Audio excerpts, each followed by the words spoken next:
असं आहे की मी प्रथमतः माननीय मुख्यमंत्री एकनाथजी शिंदे साहेब, आमचे राष्ट्रवादी काँग्रेस पक्षाचे राष्ट्रीय अध्यक्ष, माझे नेते लाडके उपमुख्यमंत्री आमदार अजितदादा पवार साहेब, मुख्यमंत्री देवेंद्र फडणवीस साहेब यांचा आभार व्यक्त करतो की नागरिकांची गरजा पुरवण्यासाठी आणि या कळवा मुंब्रा विधानसभा क्षेत्रात मूलभूत गरजेची सुविधा तातडीने पूर्ण करण्यासाठी या विधानसभा क्षेत्रासाठी लोकप्रतिनिधींनी मागणी केलेली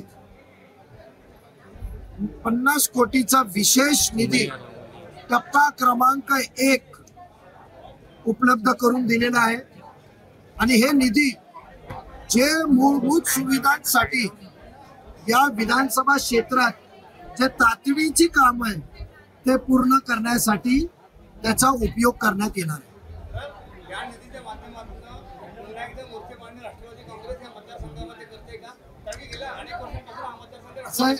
असं आहे की राष्ट्रवादी काँग्रेस पक्षाचे या सर्व लोकप्रतिनिधीला ठाणे महापालिकेमार्फत 1200+ कोटी रुपये आजपर्यंत उपलब्ध करून देण्यात आलेले आहे। 2009 ते 2019 पर्यंत शासन मार्फत 100 कोटी पर्यंत शासन निधी उपलब्ध करून देण्यात आले। नुकतंच पाणी वितरण व्यवस्थेसाठी पैसे कमी पडू नये म्हणून 240 कोटी रुपये पेमेंटसाठी उपलब्ध करून देण्यात आलेला आहे। प्रत्येक वेळी पैसे खूप देण्यात आले पण त्याच्या हवापोहा राष्ट्रवादी काँग्रेस पक्षाला फायदा न होता, नागरिकांना त्याचा फायदा न होता, व्यक्तिगत रूपात ठेकेदार आणि पीएनना फायदा करण्यात आलेला आहे।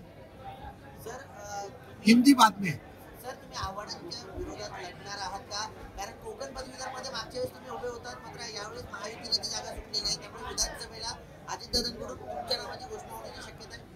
असं आहे का, जे अजून पार्लिमेंटरी बोर्ड बसला नाही, आम्ही जसे ही सीट राष्ट्रवादी काँग्रेस पक्षाची होती तेव्हा आम्ही उमेदवारांना तिकीट दिली होती, सर्वांनी मिळून त्याला निवडून आणलं होतं।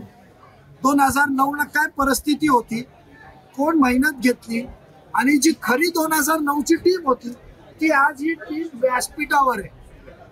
जे 2009 ला जी टीम होती ती ओरिजिनल टीम या व्यासपीठावर दिसेल, ज्यांनी राष्ट्रवादीचा झेंडा इथे फडकवला होता।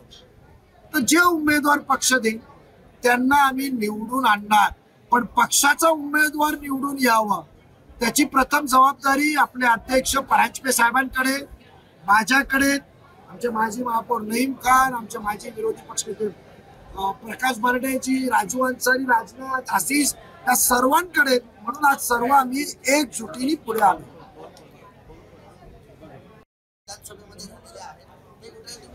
प्रत्येक आठवड्यात एक पोल खोल दिला जाईल, जसे जसे पोल खोलचे पुरावे बरोबर येतील तयारी पूर्ण झालेली आहे। किमान कमीत कमी पुढील 4-5 आठवडे तरी विषय चालतील एवढी तयारी झालेली आहे। पोल खोल तुमच्या समोर येणार।